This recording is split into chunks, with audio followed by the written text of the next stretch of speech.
And I know one of your responses was actually quite interesting. And does it then tie into the fact where you mentioned to me about the whole being average?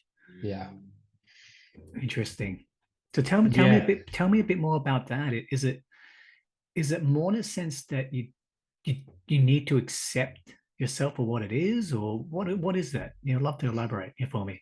Yeah, definitely. So I think it's as you just said, Jeff. I think a lot of, and as I get into my later 20s now, I think a lot of your like early 20s, maybe late teens, you're just so worried about, who you are as a person and what the world thinks about you. And, you're kind of going through these day-to-day struggles, or you're in It's a group tough. of, yeah, It's exactly. And tough. you sometimes you might be in a group of with a group of friends, a group of colleagues, and you worry about what you said or what these people are perceiving about you. And, I was definitely that person. Oh, Probably I think all of us have gone through the same scenarios. 100%. And I think, once you hit a certain age or you go through a certain amount of things in your life, you just realize that it's not really important, and it's more about, what you feel inside. So going back to my fear of being average, I always just thought, and as I said, being who I am, it's always armed me really well for being prepared for life, and, I'd say struggle more so. Um, Hmm.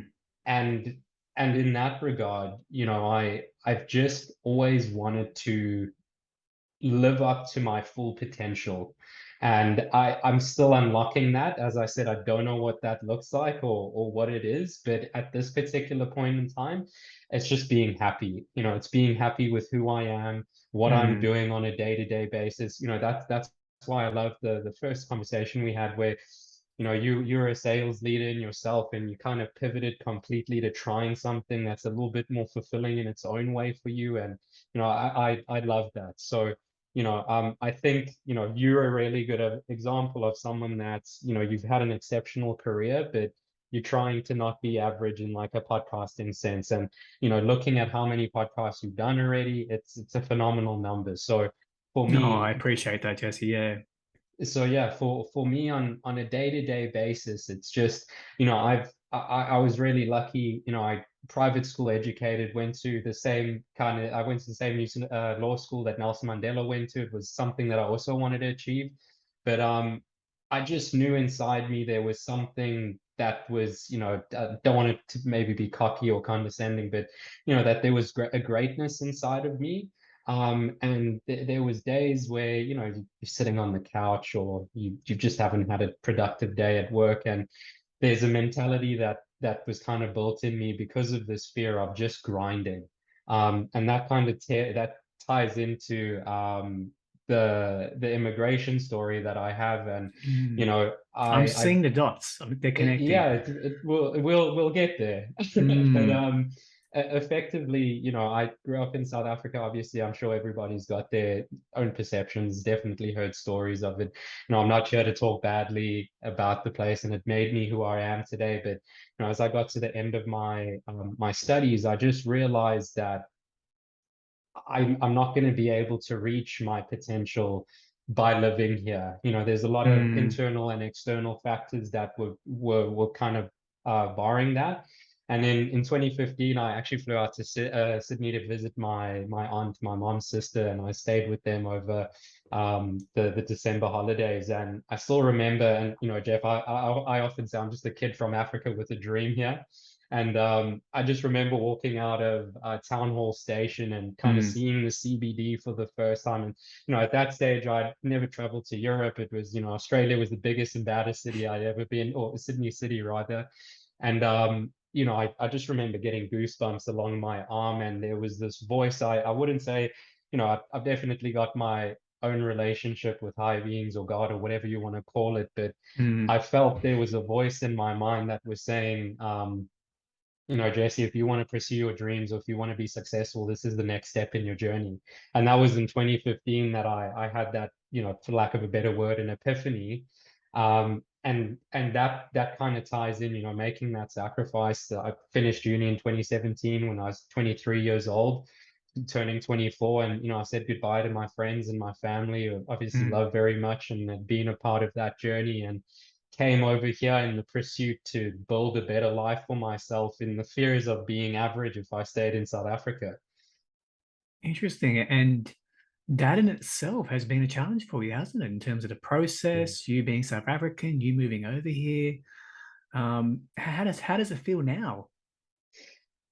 They say, Jeff, they say it's a 5 to 10 year process, immigration, and I've just Mm, hit my fifth. This will be my fifth year, and it ebbs and flows. I was really lucky. My migration lawyer actually landed up offering me a job when I first arrived in Sydney, and him and I always have a laugh with one another how one day he would love to write a book on immigration and what it's like and the journeys that people go through. But I'd say there's times where I feel comfortable, and this is at home, and on a very like simple scale, I finally feel like if I fly to visit a client, or I go to an expo, or I go on a holiday and I'm flying back in, I used to feel like, oh, I'm flying in, I'm not even coming home now.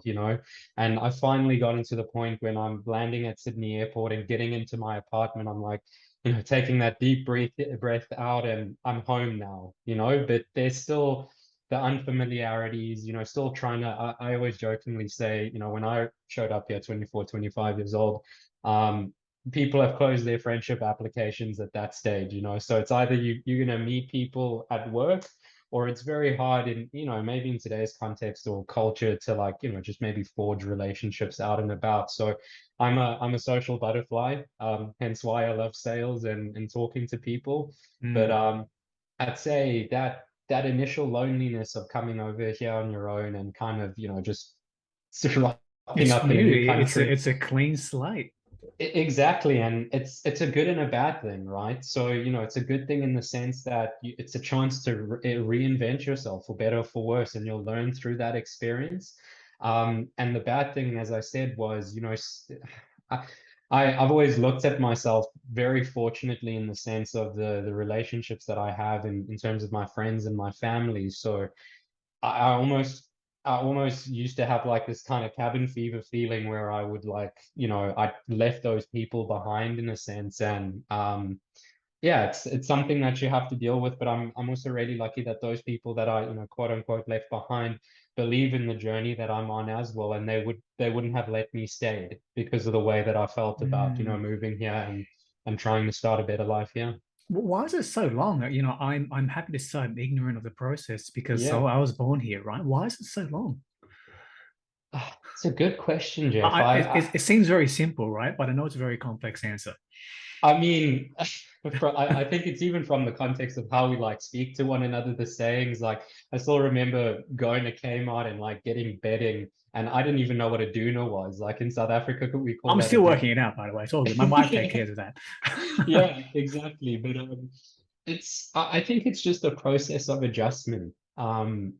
And it's, at least one of my biggest learnings from this process was, you've obviously got to put yourself out there and to try and meet new people and, experience Sydney and explore and stuff like that. So I'd say I'd probably spent the better half of like, the first 12 to 14 months, like, trying to go to as much social things and meeting people and exploring Mm, that, at a stage I just got exhausted because, you're kind of you would putting be. these efforts, Even for a social butterfly like you, right? exactly.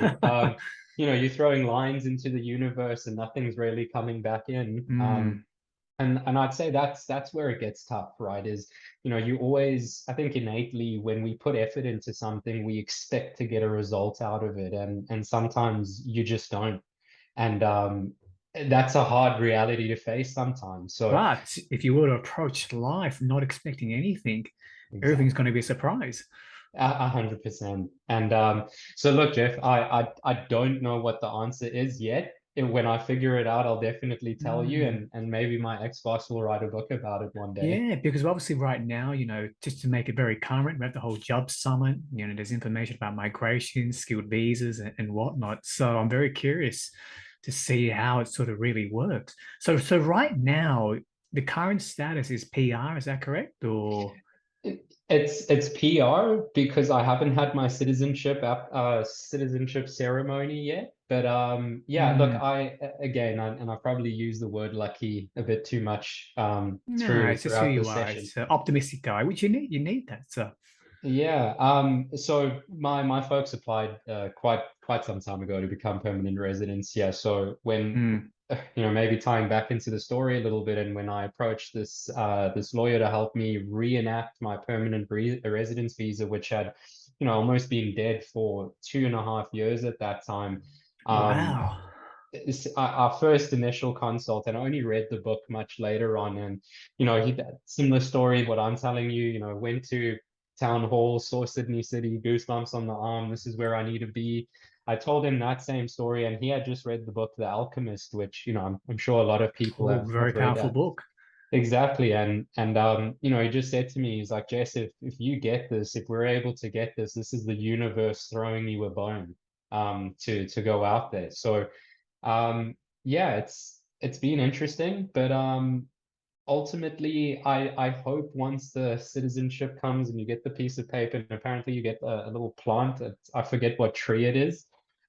Maybe that will contribute to it a little bit, but I think Is very fortunate. it's more Yeah, to sorry. is it more to certainty? Sorry to cut you off, Jersey. I'm just trying to understand the feeling. Like I don't know, right? Yeah. Um, I is it think having that certainty is certainty? that.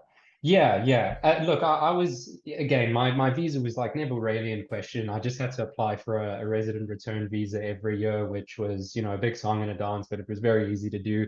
I think certainty, which ties into familiarity, which ties into, just does it feel like home? It's hard for people, and I'm not sure, Jeff, have you done, a bit of extended travels, maybe lived in a different city or a Oh different no, town no. in I've time? been to many places. I'm very thankful for that, but Yeah. never sort of long stays in a certain country. So I Yes. would not know. So yeah, no, look, I'm trying to think the feeling wise, it's just I think it's that certainty and familiarity for me that Mm, this is a first time I caught public transport was in 2018 when I moved here. So it's just these massive adjustments in your life. And I think one of the things that I absolutely love about South Africa is how diverse that culture was, and that mm. that whole group of people, and just coming to a different culture that has different struggles and different opinions on things. And it's just kind of figuring where you fall into the grand scheme of things and all What's of been the that. hardest thing, if you were to pinpoint it? I think for me personally, it was the lack of having those close bonds initially. Like I've definitely met, again, really, really fortunate through, some of the best people that I've met in the last 5 years. I'd consider them friends for life, even though we've kind of just met recently. But for me, it was just having that home base. And maybe that's the answer to your question earlier. It's just feeling like you've got that grounding, those roots are planted. The anchor. Um, exactly. And for me, my anchor was my friends and my family. I'm not someone, Mm. although the social butterfly comment probably might not help me out, but I'm not someone that wants to have a million friends or, just have a massive social circle. If I've got 5 friends that I know that I can call up anytime, we've gone through things together, we talk on a regular basis, I'm okay with that. And it's just, finding someone that you can share that relationship with. And, And when also the you same journey, who can understand where you came from. exactly, yeah. And I think just having people that, just not having people that are, yes men, or that are just going to be there for the good times and that aren't there for You the want hard someone times. who nudges you a bit. Yeah, and look, I'm a deep guy, right? So I Mm. love getting into the weeds and talking about feelings and all of that stuff. And people that don't really know you aren't going to be susceptible to have those conversations, at least initially. So Mm. um I'd say that anchoring point and just feeling like, I've got my tribe, for lack of a better word. I've got my family, my friends, the people that, if I'm having a hard day, if I'm feeling homesick, I can call You want to Jeff up. I bounce know he's gonna have a beer with me, or we're gonna go and have a dinner or a walk or something like or a that. hug. Yeah, exactly. Exactly. Just having somebody there to, as you said, share the journey and know what it's like. I want to. I don't want to say lonely. But Yeah. is it maybe a bit of that? Maybe. 100%. I still remember in 2018, it was, in that period of trying to go out there, I spent my 25th birthday on my own. I didn't know enough people to be like, oh, I've got to wrangle a couple of people, let's go have a beer with, one another. So, that was obviously a tough time, but I think, maybe circling back to that conversation and being okay with who you are as a person. For Mm. me, I feel like I needed to maybe go through some of those really quiet moments because, when you're sitting there on your by yourself in a sense, there's no noise and it's just you. It's just what's inside your head. What do you feel about what's going on? You could So go crazy sometimes, but I feel like I did a couple of times, definitely. But it's confronting, but in a good way. I think I'm better for it now. I don't feel that loneliness that maybe I felt in my first 2 years. And I'd say the hardest version of loneliness is, you could be at a table of people or a table of colleagues, or I played a lot of sport as a way to meet people mm. in different settings.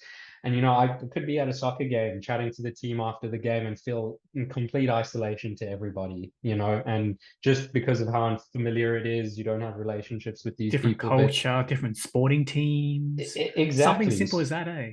exactly. So, it was tough, but I'm glad. It sounds silly, but I'm glad that I went through it because it's definitely shaped who I am and the mindset that I take into day-to-day life now. As they say, you need those sort of you need to be ruffled up every now and then Yeah. to see the polish underneath, as they say.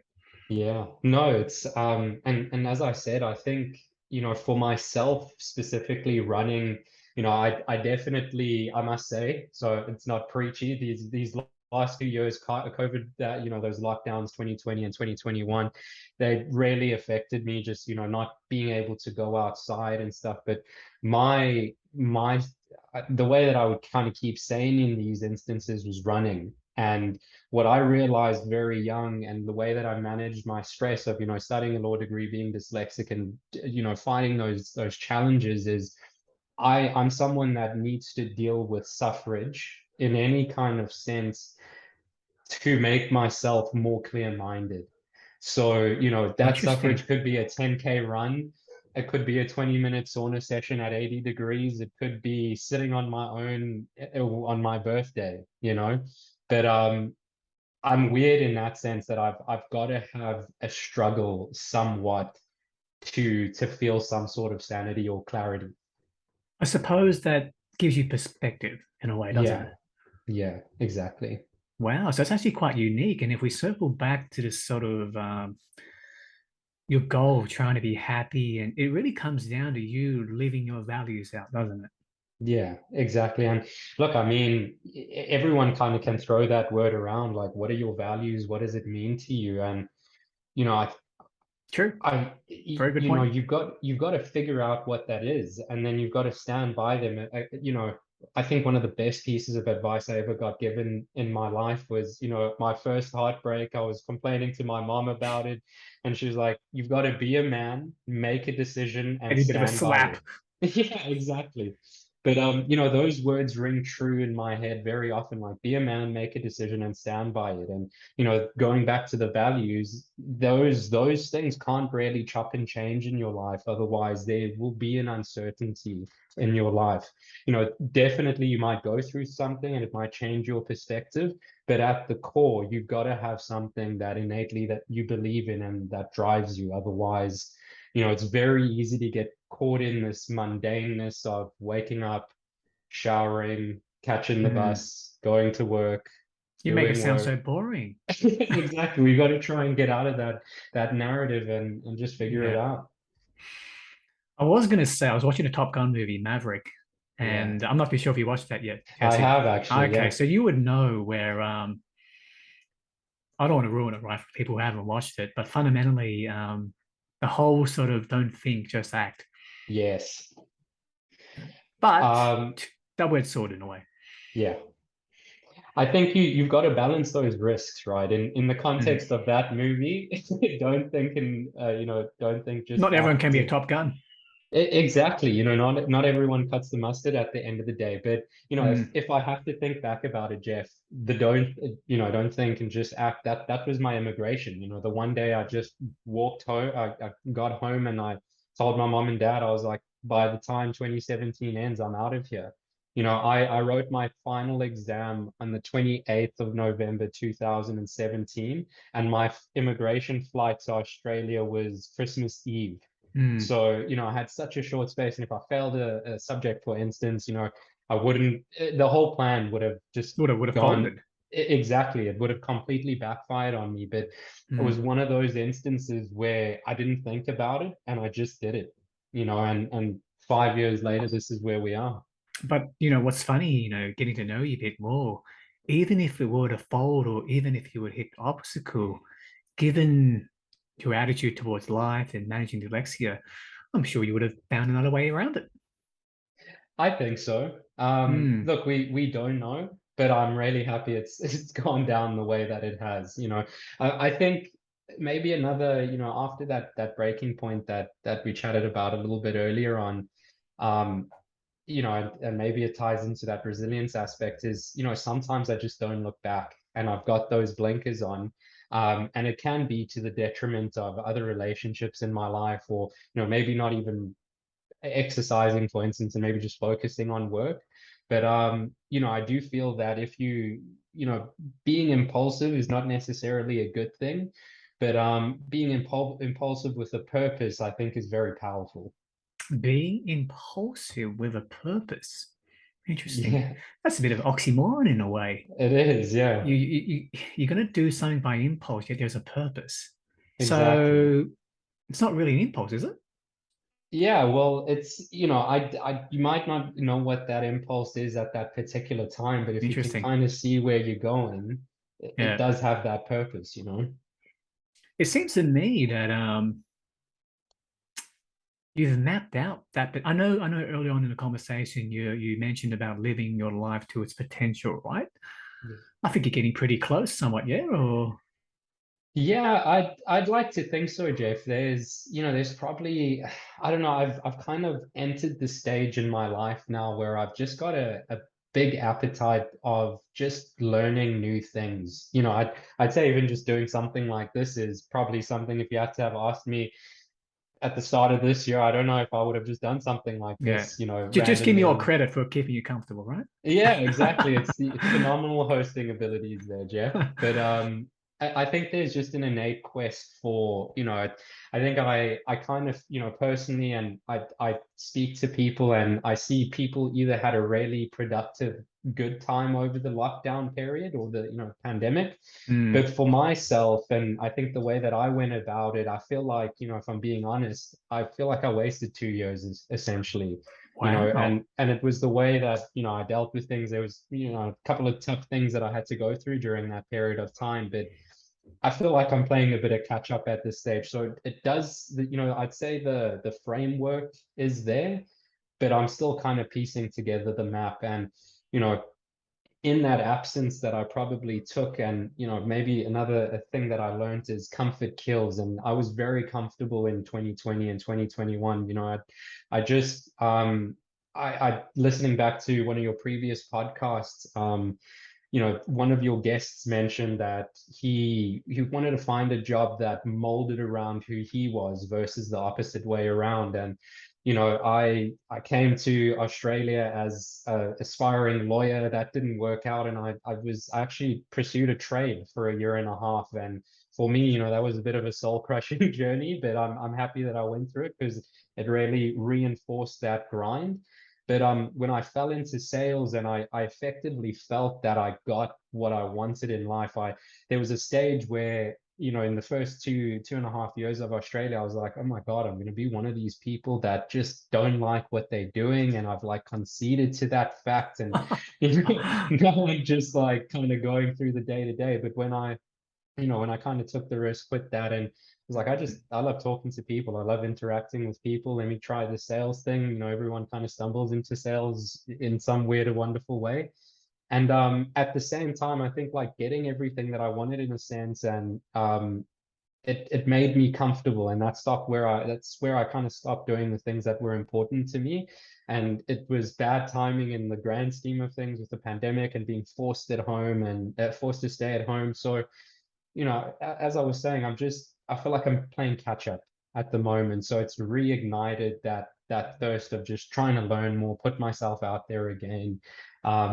And ultimately just try and get more experiences under the belt. What are you most forward to developing going forward? It's a good one. Um,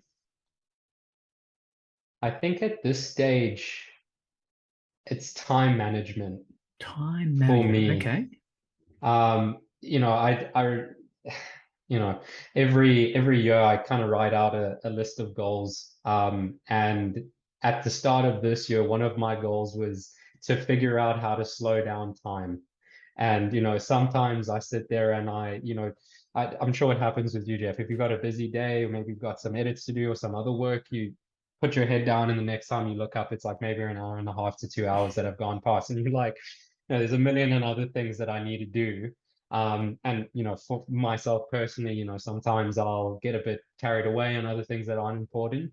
So it's just being able to harness my time really effectively, Hmm. and just make sure that the time that I'm putting into things are super productive, because you can work on things, for instance, but sometimes I'd rather spend a good 30 minutes on something, for instance, than, sit around for an hour and a half on that thing and do what I could have done in 30 minutes in an hour and a half, for instance. So, quite silly trying to slow down time and figure out time is what I'm up to at the moment. And why time management? Do you want to be more productive? Do you Yeah. find that you want to do more throughout the day, or That's it. It's just balancing all. Maybe better said, the reason why I want to control time a bit better is because I want to divide time very equally amongst the things that I want to do outside of work, right? Obviously, love what I do, and that's obviously going to take a lot of time. But as I said, kind of getting that physical exercise in, reading something new, or even just sitting down for I've been trying to learn how to play chess, for instance. I've never learned how to play chess. So every night, or every like second night, I've got an app and I'm jumping on, and I'm just trying to make the space for things that I want to do. Whereas, I maybe for my generation more so, it's very easy to like open your phone, go on Instagram and get stuck scrolling, for instance. So Hmm. it's just managing or apportioning the times to things that are going to be productive for you. And I'm curious to sort of peel the onion a bit more in terms of Yeah. why do you want to be productive? It's just to do more, essentially. It's going back to that fear of being average. There's times where I'll sit on the couch Interesting for how it sort like of comes full circle, doesn't it? exactly. And Interesting. I was actually talking to my girlfriend the other day, and I struggle to commit to series. Like everyone's watching all these amazing series at the Oh, moment. I I'm can't like, stand them. They take too eh, long. yeah, well that's exactly my thing. I I'm just just like, fast forward. yeah, I'm like, I don't know if I can spend 48 minutes watching this That's how they suck episode, you in, these subscription Yeah, players. Oh, terrible, mate. exactly. Yeah. But it's that fear of, I've got on my wrist over here. I don't know if you can see Yeah, it, yeah, I but can see that. Yep, yep. I've tattooed on my wrist "work harder," and it's essentially like Wow. every day there's that innate ability that I could just be sitting there and I'm like, you could be doing more. How about work smarter? Yeah, that's what I'm trying to figure out. That's where the time management comes in. I think, from as I was saying, from what I've been through, the work hard I can do the grind, but it's being more efficient with that time. Interesting. And I'm curious to see when we had an early conversation, what is your definition of average? I think it's somebody, or maybe not make it personal. I think it's going through life and accepting things for how they are, or how they happen, and not think that you can change it or you can become better. I'm not going to sit here and say I've been through these crazy, whirlwind stories or life-changing events or whatever, but I I went to like a special needs primary school, for instance, and I was around kids that had the same issues as me. And you know, there were some people, or you know, some of those people were confined by who they are and what they could do. Um, and I just feel like if you want to change something in your life, people get stuck, or you know, I was stuck in a rut for quite some time after my move, and Mm. you are ultimately, and it, you know, it sounds very cheesy, you're ultimately in control of the destiny and this journey, right? So I just think it's somebody that just, or that averageness is just kind of floating through and not really, you know, pushing the boundaries, for instance, or going out of their comfort zone, or trying something new, you know. It's just accepting things for, oh, this is my reality, this is what I got to do, and you know, this is what it is. Interesting. That's okay, yeah. For some. Yeah, I mean, each to their own, right? Like, Mm. but for me, I've just always had this incessant need of more, and it's never been from a, you know, maybe a monetary or a financial context. It's just, you know, what else can I get out of life in a sense? Like, there's more to this, you know? And in terms of working out what that more is, you don't know yet, hey? Yeah, You're still exploring.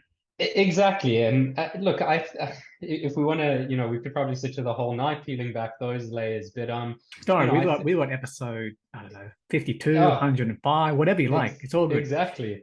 So look, Jeff, I'd say at the very least now it's being happy with who I am Mm. and what I do. You know, obviously what you do sometimes is very much tied to the type of person that you are. And I'm, you know, very lucky in the sense that I've linked that quite well with the career that I've chosen at this moment. Brilliant. Um, but yeah, it's, you know, when I figure out the other stages, we'll have another episode and talk about it possibly. But it's It's feeling not more gonna, comfortable. you're not gonna feel the pressure of it. It's something that you want to achieve, but you're Yeah. not gonna let it bog you down.